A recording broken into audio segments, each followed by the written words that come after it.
ഈ വീഡിയോ വിജയ്ക്കെതിരെയോ വിജയ് ഫാൻസിനെതിരെയോ അല്ല, വിജയ് ഫാൻസിന്റെ കൊമ്പത്തിരിക്കണ ചില കൊണാണ്ടർമാർക്ക് വേണ്ടിയിട്ടാണ്. വിജയ് സിനിമ ഫസ്റ്റ് ഷോ 6 മണിക്കുള്ള ഷോ മിക്ക തിയേറ്ററിലും ഫാൻസുകാർ എടുത്തിട്ടുണ്ട്. എന്നിട്ട് ഈ ടിക്കറ്റിന്റെ റേറ്റ് വരുന്നത് 150 രൂപയ്ക്കുള്ള ടിക്കറ്റ്. ശരി, ഫാൻ ഷോ ആണ്, 6 മണിക്കുള്ള ഷോ ആണ്, ഫാൻ ഷോ ആണ്, ഫ്ലെക്സ് അടിക്കണം, നിങ്ങൾക്ക് നാസിക് ഡോല് നടത്തണം. ശരി, ഒരു 100 എക്സ്ട്രാ വാങ്ങിച്ചോ, കുഴപ്പമില്ല. 150 ടിക്കറ്റ് 250. ശരി, അതിന്നും പോട്ട് 150 രൂപയ്ക്കുള്ള ടിക്കറ്റ് ഒരരട്ടി 300 ആയിക്കോ. 300 നിങ്ങൾ വാങ്ങിച്ചോ. ഫാൻ ഷോ ശരി, നമ്മൾ അണ്ണന്റെ സിനിമ, നിങ്ങൾക്ക് ജീവകാരുണ്യ പ്രവർത്തനം നടത്താൻ വേണ്ടി 100 150 കൂടുതൽ വാങ്ങിച്ചോ. പക്ഷേ നിങ്ങൾ ഈ 450 500 രൂപയൊക്കെ ഒരു ടിക്കറ്റിന് പാവങ്ങളെന്ന് വാങ്ങിക്കണത് ഇത് സത്യം പറഞ്ഞാൽ മലയാളത്തിൽ പറഞ്ഞാൽ അത് ഊമ്പിത്തനമാണ് കാണിക്കുന്നത്. സാധാരണ ഏറ്റവും കൂടുതൽ വിജയ് ഫാൻസ് എന്ന് പറയുന്നത് മിഡിൽ ക്ലാസ് സാധാരണ ആൾക്കാരുമാണ്. അവര് ഒരു ദിവസത്തെ ജോലി കളഞ്ഞും ഒരു ദിവസത്തെ ശമ്പളം ചെലവാക്കിയും വന്ന് സിനിമ കാണുമ്പോൾ അവരെ നീ കഴുത്തറുത്ത് വാങ്ങിക്കണം. നിങ്ങൾ ഈ പരിപാടി ഉണ്ടല്ലോ, അത് വളരെ മോശമാണ്. നിങ്ങളൊക്കെ ഈ വിജയണ്ണന്റെ പേരിൽ ഈ ചെയ്യണത് ശുദ്ധ ഊമ്പിത്തരമാണ്. അതായത് ഇവിടുത്തെ നാട് ഭരിക്കണ പാർട്ടി ചെയ്യണേക്കാളും വലിയ ഊമ്പിത്തരമാണ് നീയൊക്കെ ഈ ചെയ്യണത്. ഭയങ്കര മോശം എന്ന് പറഞ്ഞാൽ ഭയങ്കര മോശം. നിങ്ങൾ പൈസ കൂട്ടി വാങ്ങിച്ചോ, കൂട്ടി വാങ്ങിക്കേണ്ടതൊന്നും പറയാനില്ല.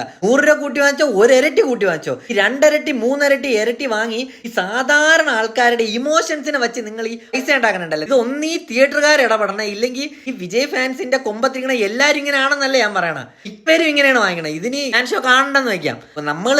നമ്മൾ ആ മനുഷ്യനെ ഇഷ്ടപ്പെടുന്നതിന്റെ ഒരു ഇമോഷൻ ഉണ്ട്. അത് നീയൊക്കെ ഈ മുതലെടുത്ത് ഉണ്ടാക്കണ പൈസ ഉണ്ടല്ലോ, നീയൊക്കെ ഇതുകൊണ്ട് ഇല്ല കൊട്ടാരം പണിയാണെങ്കിൽ അങ്ങ് പണിതോ. ഇതൊക്കെ നാസിക് ഡോൾ അടിക്കാൻ പറഞ്ഞവന്മാർക്ക് എന്ത് കൊടുക്കും? കൂടിപ്പോയി ഒരു ടിക്കറ്റ് കൊടുക്കും എന്ന് പറഞ്ഞ് ഇങ്ങനെ ഈ ടിക്കറ്റിന് അറുത്ത് വാങ്ങണ കണ്ടല്ലോ. എടാ, നിന്നെയൊക്കെ കാരണം കൊണ്ടാണ് പടം നിർത്തി പോണത്. അവിടെ അങ്ങേര് കഷ്ടപ്പെട്ട് ജനങ്ങൾക്ക് വേണ്ടി എന്തെങ്കിലും ചെയ്യാന്ന് പറഞ്ഞാൽ ഇതൊക്കെ ഇവിടെ കിടന്ന് ജനങ്ങൾക്ക് വായി കൊടുത്തോണ്ടിരുന്നു കള്ള മൈരന്മാര്.